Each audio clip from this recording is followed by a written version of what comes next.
today's video is another concerned video po. Ang sabi niya is, "Hello Miss Cheryl, I am subscriber of your YouTube channel. I was hoping you would do a topic on signs na pa-fall." Okay, ano ba muna yung pa-fall? Ang pa-fall ay isang katawagan sa mga taong mahilig magbigay ng pangakong napapako, magaling mambola, magaling magsalita doon sa mga taong target nila. Once na nahulog ka na, friends lang pala kayo. Number 1, wala kayong label. Puro landian lang. Bakit ayaw niya ng label? Para nga naman, wala kang panghahawakan sa kanya. Playing safe siya sa'yo, pero patuloy kanyang pinapakitaan na may gusto siya sa'yo. Kunyari, pa-concern, pa-sweet, kasi nga naman may kailangan siya sa'yo. Number 2, hindi siya consistent sa'yo. Ngayon, sweet siya, caring siya, na parang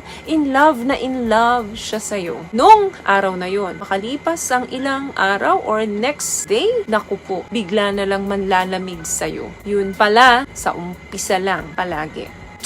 Number 3, malabo siyang kausap. Kapag ka hinahanapan mo na siya ng kasagutan, ano ba tayo? Ano ba ako para sa'yo? Sasagot niya sa'yo, alam mo, masaya ako kapag nandyan ka sa tuwing kailangan kita. Pero kailangan natin mag-take time. Kailangan natin ayusin ang lahat. Lalo na ngayon, busy pa ako. Walang clarification. Malabong kausap. Kesyo daw marami siyang inaalala sa trabaho niya, sa school niya, sa pang-sarili niya. Pero magtataka ka sa dami ng dahilan niya kung bakit hindi kayo magkaroon ng label. Gusto niya, exclusive kayo. Kayong dalawa lang, yung tipong nakakaalam na may relasyon kayo. Another thing, eto, mabuladas magsalita to. Marami siyang salita. Yes, pero hanggang salita lang siya. Marami siyang mga sinusugarcoat sa'yo. Wala siyang tinutupad sa mga sinasabi niya. Another thing, eto, may sakit to. Hindi kanya ini-invite sa mga special occasions. Ramdam mo naman na may namamagitan sa inyo na special kayo pareho sa isa't isa. Special ka din sa kanya. Meron kayong mutual understanding, pero bakit ganun? Kapag may mga special occasion or events, hindi kanya ini-invite. Lalo na sa mga okasyon na kasama ang pamilya niya. Malabo yan. Mamalayan mo na lang may pinuntahan siyang event and lahat ng friends niya halos nandoon except ikaw.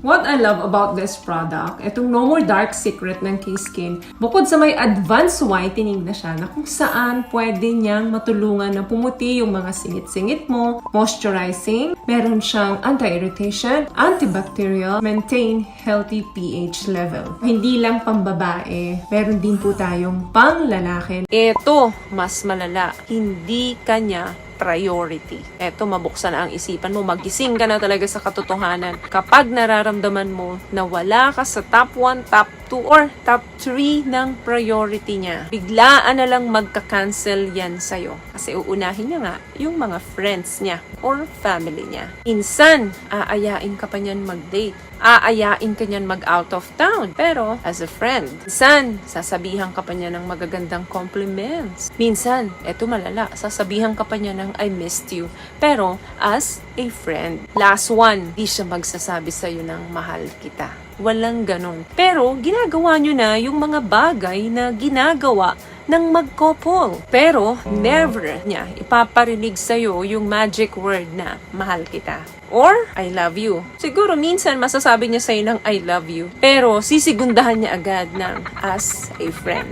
Mangangatwiran pa yan sa'yo na bakit hindi ba pwedeng magsalita ng I love you as a friend sa kaibigan niya? Palagi siyang playing safe. Ikaw ngayon, litong-lito ka na. Kasi nga, fall ka na sa kanya. Siya, pwedeng maghanap ng makakarelasyon niya talaga. Pero ikaw, umaasa ka na ikaw yung maging karelasyon niya. Kasi nga, fa-fall siya. Tinatrabaho ka niya para ma-fall ka sa kanya. Pero, guys, hindi naman lahat ng tao na ganon, pa-fall. Minsan, nag-uumpisa talaga sa ganon. Pero pag medyo tumatagal-tagal na ganon pa rin, bumitaw ka na kasi baka mamaya fall ka na sa kanya. Pero siya, wala naman talagang nararamdaman na kasing lalim ng pagmamahal mo. So, lagyan mo ng limit or boundaries kung hanggang saan ka lang mag-go o hanggang saan ka lang mag-stop.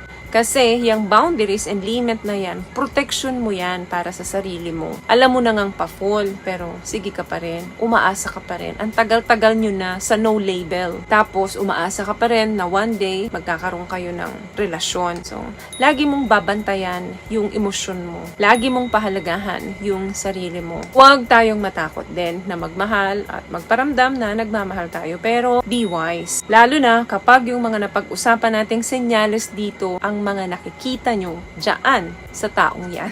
Masarap magmahal, lalo na kung nakakatanggap ka rin ng parehong amount ng pagmamahal na ibinibigay mo. Hindi yung ikaw lang nagmamahal, pa-fall nga eh, pinapaasa ka lang pala. Kaya, pag nakita mo tong mga signs na to, get away with it.